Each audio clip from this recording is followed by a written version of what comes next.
Bismillahirrahmanirrahim. Assalamualaikum warahmatullahi wabarakatuh dan selamat sejahtera. Apa khabar murid-murid? Cikgu harap kamu dalam keadaan sihat. Okey. Dan masih lagi bersemangat untuk terus belajar bersama cikgu bagi subjek matematik tingkatan 2. Okey. Baik, untuk minggu lepas kita telah belajar tentang 1.2 iaitu jujukan. Okey. Dan juga 2 minggu sebelum ini kamu telah belajar juga tentang 1.1 tajuk pola. Okey, untuk minggu ini kita habiskan 1.3 pola dan jujukan. Habiskan untuk bab 1 tajuk pola dan jujukan. Okey, ingat lagi tak apa yang dimaksudkan dengan pola? Okey, apa yang dimaksudkan dengan pola? Apa pula yang dimasukkan jujukan? Okey, kita imbas kembali. Pola ialah aturan atau corak tertentu dalam senarai nombor atau objek. Kamu dah buat latihan pada 2 minggu yang lepas. Di mana cikgu bagi nombor ataupun corak nombor. Kamu kena tentukan, cikgu bagi senarai nombor dan kamu kena tentukan apakah pola bagi senarai nombor tersebut. Okey, itu pola. Kalau jujukan pula, dia beri set nombor, okey, kita susun ikut pola. Diberi pola, okey, contoh menambah 2. Apa pola? Menambah 2. Apa set nombor yang kamu perlu buat apabila pola diberi menambah 2 kepada nombor sebelumnya. Okey, itu untuk pola dan jujukan ni kamu dah buat dah latihan sebelum-sebelum ni. Okey, kalau masih bela-bela lagi, tengok semula video yang cikgu pernah bagi link sebelum ni berkenaan pola dan jujukan. Untuk minggu ini kita akan teruskan untuk subtopik 1.3 iaitu pola dan jujukan. Gabungan pola dan jujukan. Okey. Kita nak habiskan bab 1 hari ni. Okey. Baik, kita tengok.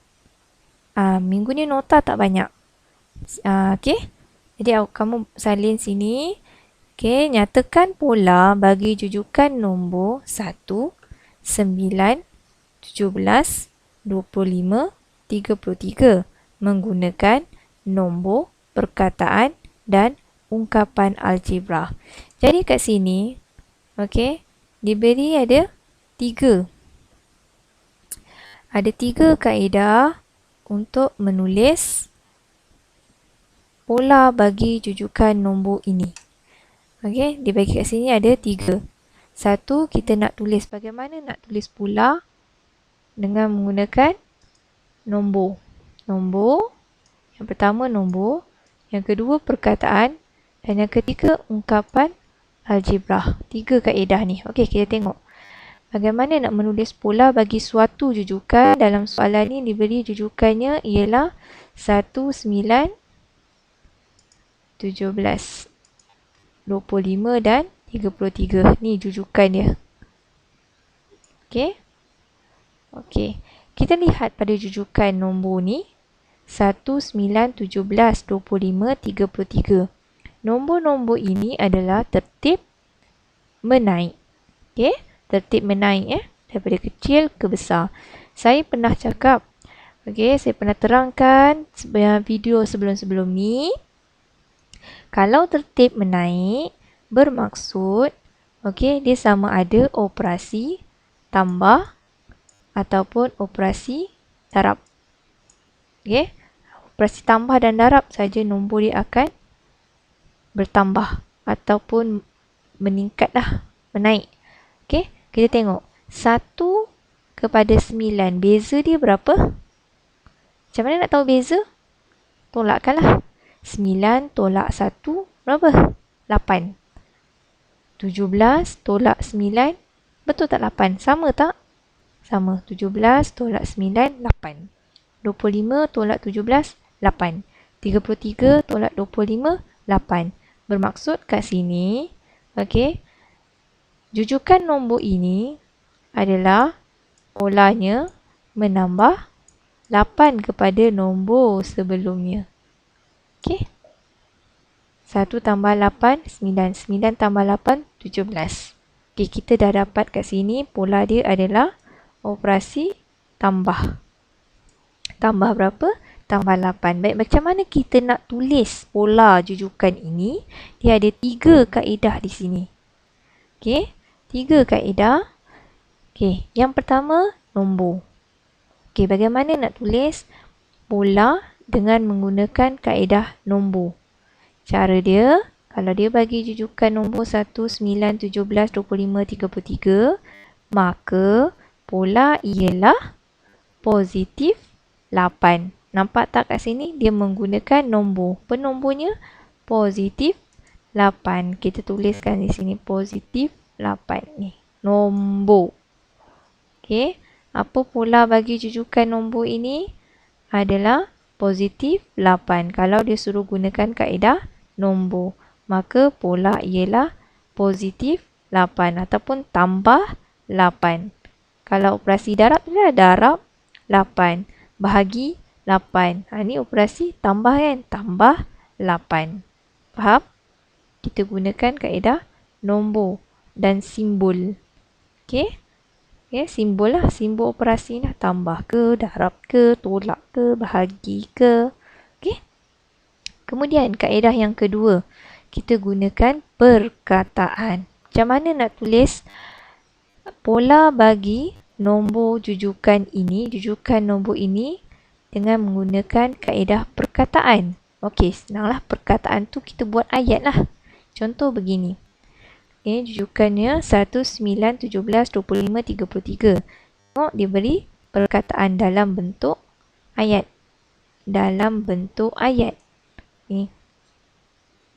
Panjang perkataan. Dalam bentuk ayat lah. Maka pola bagi jujukan di atas adalah menambah 8. Nampak? Menambah 8 kepada nombor sebelumnya. Okey, seperti yang cikgu ajar dalam subtopik 1.1, cikgu ajar guna perkataan. Sebab cikgu suruh buat ayat kan, menambah berapa kepada nombor sebelumnya. Ini kita gunakan kaedah perkataan. Kaedah menulis dengan perkataan. Kalau ni tadi nombor tambah, kita buat simbol. Yang ni ayat, menambah 8 kepada nombor sebelumnya. Okey, jelas? Okey, kaedah yang ketiga, yang ni ungkapan algebra. Ingat lagi tak waktu tingkatan 1, kamu pernah belajar tentang ungkapan algebra. Okey, dalam bab 5. Tolong imbas kembali pelajaran masa tingkatan 1, ungkapan algebra. Tengok, kita guna lagi pelajaran yang masa tingkatan 1 untuk tingkatan 2 ini. Okey, macam mana nak tulis jujukan ini menggunakan ungkapan algebra? Baik, kita perhatikan di sini. Okey, tengok dulu.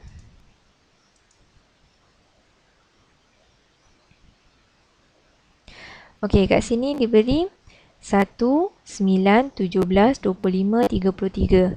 Okey, tadi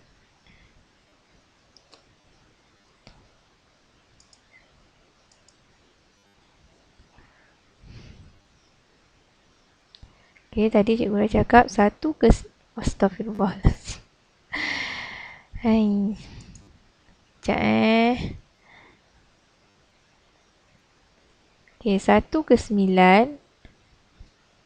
1 ke 9 tambah 8.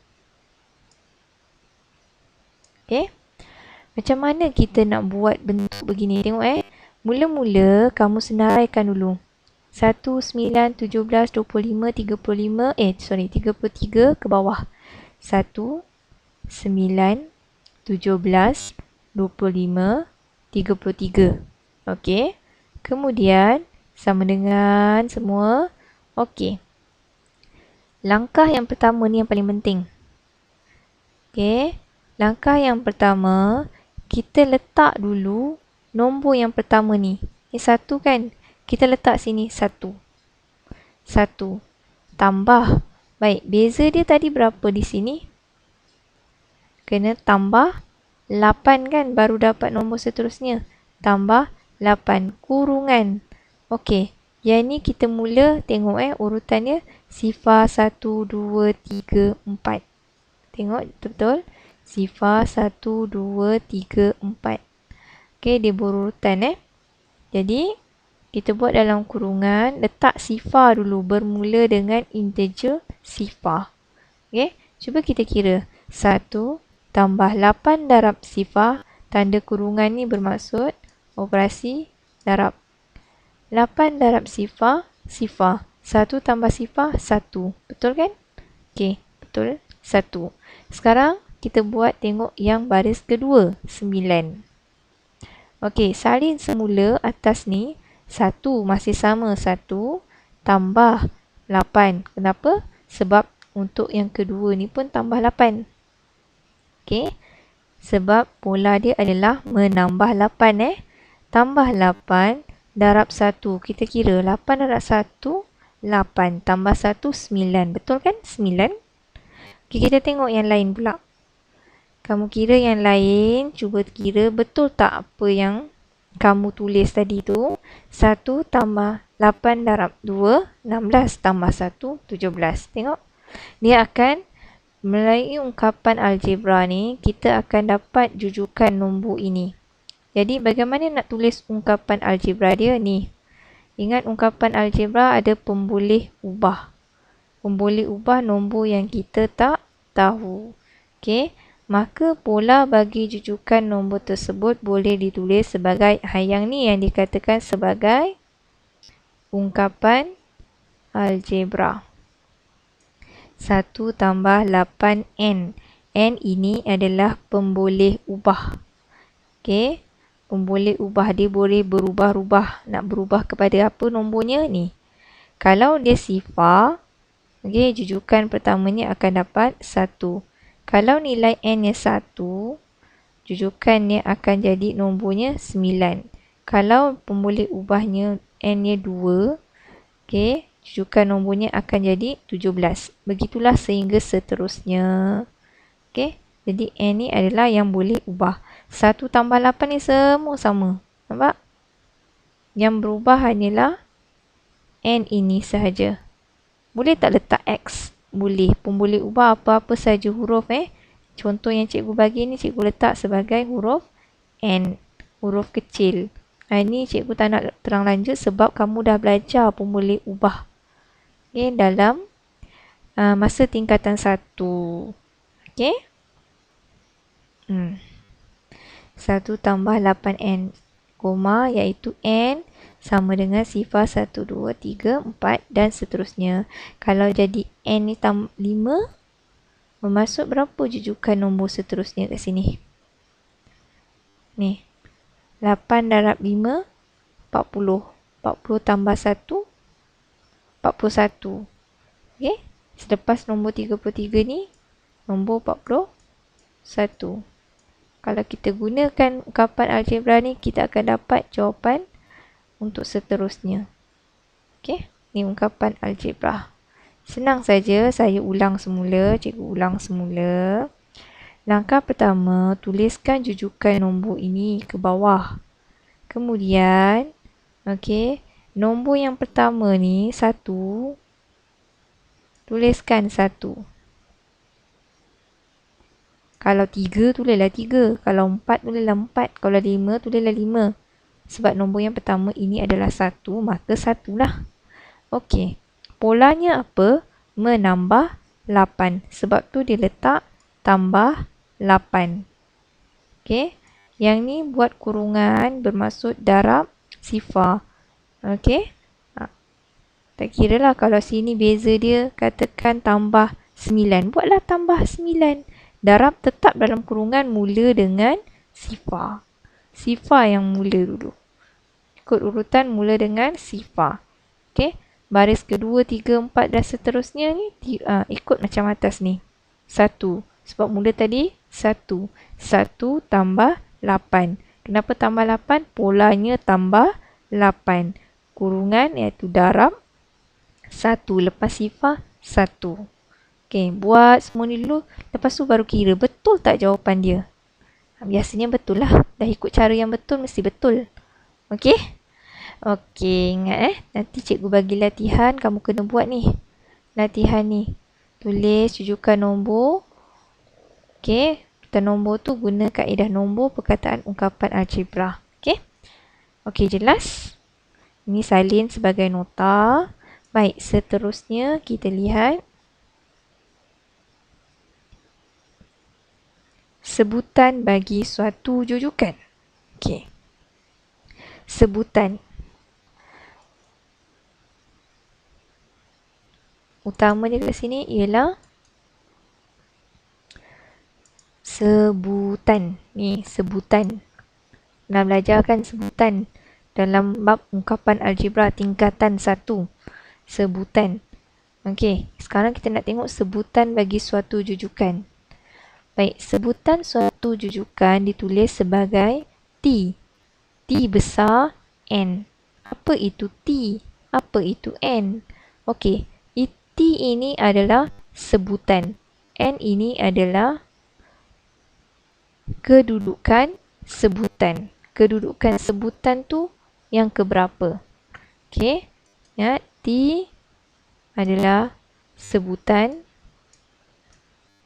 N ialah kedudukan sebutan. Okey, kita tengok contoh supaya lebih jelas. Baik, soalan masih sama. Okey, dia akan bagi jujukan nombor. Diberi jujukan, okey, bila bagi urutan nombor sini jujukan lah sebab jujukan nombor ni mesti ada pola dia. Diberi jujukan 4, 8, 12, 16. Okey, sekarang perhatikan tertib menaik. Masih lagi tertib menaik. Kalau tertib menaik sama ada operasi tambah ataupun operasi darab. Okey, kita cuba operasi darab pula. 4 darab berapa? Dapat 8. 4 darab 2.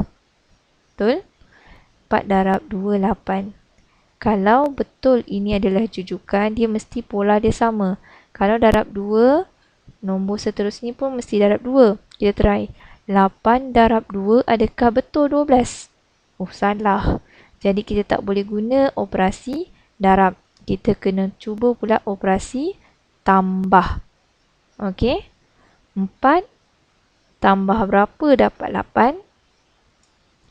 4 tambah 4. Betul? 8. Kita cuba yang kedua. 8. Adakah betul tambah 4 akan dapat 12? Ya, betul lah. 8 tambah 4, 12. 12 ke 16. Adakah betul tambah 4? Ya, betul tambah 4. Okey, nampak tak kat sini?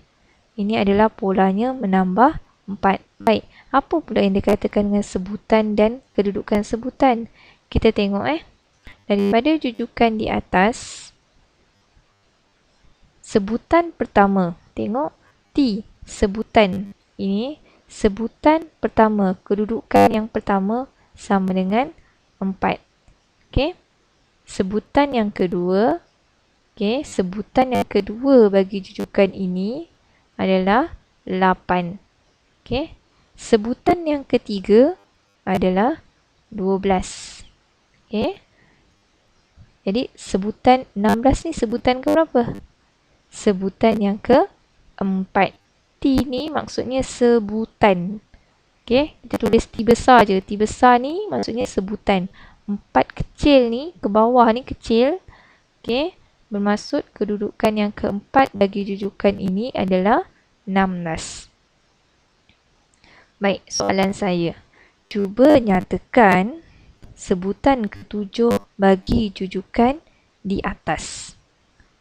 Okey, kemudian cuba tentukan nombor 36 ialah sebutan keberapa dalam jujukan itu. Macam mana? Boleh? Okey, cuba fikirkan dulu. Boleh? Sebutan ke-7. Cikgu bagi sampai sebutan ke-4. Cuba kamu cari sebutan ke-7.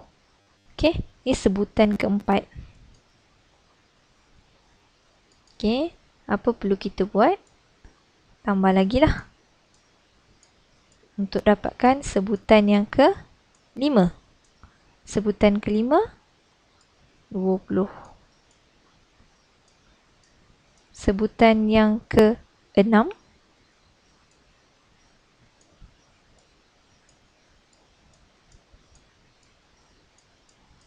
24. Sebutan yang ke-7, tambah 4 lagi lah. 28.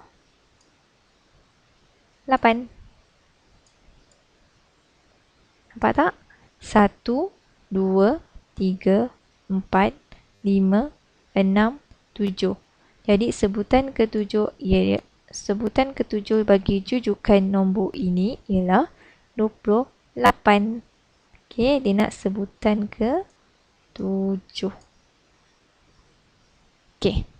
Tengok cara tulis. T sebutan ke-7 sama dengan 28.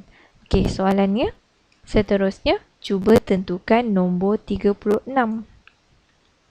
Dia bagi pula nombor. Kita kena cari pula. Ini sebutan yang keberapa? Tadi baru 28. Sebutan yang ke-7. Okey. So macam mana? Try lagi lah sampai jumpa 36. Tambah 4. 32. Tambah 4 lagi. 36. Dah jumpa 36. Sebutan keberapa 36 ni? 1, 2, 3, 4, 5, 6, 7, 8, 9. Sebutan yang ke-9 baru kita jumpa nombor 36. Jadi macam mana nak tulis? 36 ialah sebutan ke-9. Boleh? Boleh ke tidak? Boleh. Cikgu yakin kamu boleh. Senang je sebutan ni. Okey. Jadi tadi kita dah belajar tentang 3 cara untuk menulis jujukan bagi suatu pola. 3 cara untuk menulis pola bagi jujukan. Okey. Lepas tu sekarang ni kamu belajar tentang sebutan bagi suatu jujukan. Itu je lah sebenarnya. Dalam subtopik 1.3. Okey. Kamu salin contoh ni, semua ni salin. Yang ni, yang kartun ni tak payah salin pun tak apalah. Okey, kalau rajin rasa macam banyak masa, bolehlah salin. Okey, kita pergi seterusnya. Baik, dah sampai latihan standard pembelajaran yang terakhir 1.31, 1.32, 1.33. Okey. Cikgu sediakan 3 soalan di sini.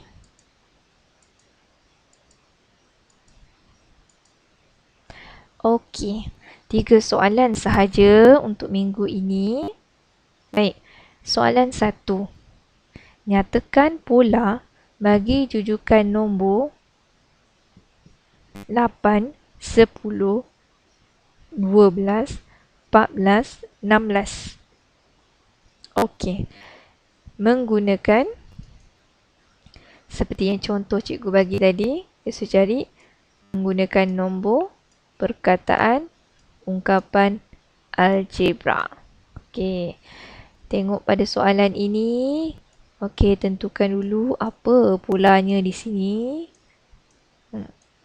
Apa pola dia? Tambah ke? Darab ke? Tertib menaik Tertib menaik sama ada tambah ataupun darab. Tambah berapa? Kalau tambah berapa? Kalau darab, logik ke tak? Okey, tentukan. Ikut semula contoh yang tadi cikgu bagi. Kalau ungkapan ni, senaraikan dulu lah ungkapan algebra. Senaraikan ke bawah 8, 10, 12. 8, 10, 12, 14, 16. Okey, cikgu ajar tadi sama dengan. Okey, semua buat sama dengan. Sama dengan. Okey. Okey. Langkah pertama, kita tengok beza kat sini. Okey, kalau kita buat operasi darab, mustahil 8 darab berapa pula dapat 10. Jadi dia mestilah operasi tambah. 8 tambah 2. Cikgu dah bagi jawapan pula. Dah cikgu bagi contoh untuk ukapan algebra ni Okey, 8. Kita letak dulu 8. Baik, pola dia adalah menambah 2. 2 darab mulakan dengan sifar. Okey, cikgu dah bagi yang pertama. Cikgu nak kamu buat apa ungkapan algebra dia. Okey, buat dalam sebutan n n sama dengan berapa? Sifar 1, 2, 3, 4 tu. Ikut contoh yang tadi cikgu ajar. Okey, buat latihan nombor 1 ni. Buat nombor perkataan ungkapan algebra berdasarkan jujukan nombor ini. Kemudian soalan yang kedua. Diberi jujukan nombor 23, 30, 37, 44. Senang je. Tentukan pola bagi jujukan di atas dan sebutan ke-6-nya. Dia suruh nyatakan pola. Lepas tu suruh cari apa sebutan ke-6. Sebutan ke-6. Apa sebutan yang ke-6-nya? Bagi jujukan nombor ini. Tengok contoh yang cikgu bagi tadi. Baik, soalan ketiga ini. Ini soalan kebat. Tahu kan apa itu kebat? Kemahiran berfikir aras tinggi. Tak adalah tinggi sangat rasa cikgu ni. Soalannya, Encik Sufi memberi kucingnya makanan sebanyak 3 kali sehari. Okey, kata kunci kat sini 3 kali sehari. Sehari Pemberian makanan yang pertama pada pukul 6.15 pagi. Okey, pemberian makanan yang pertama. Sebutan yang pertamanya adalah 6.15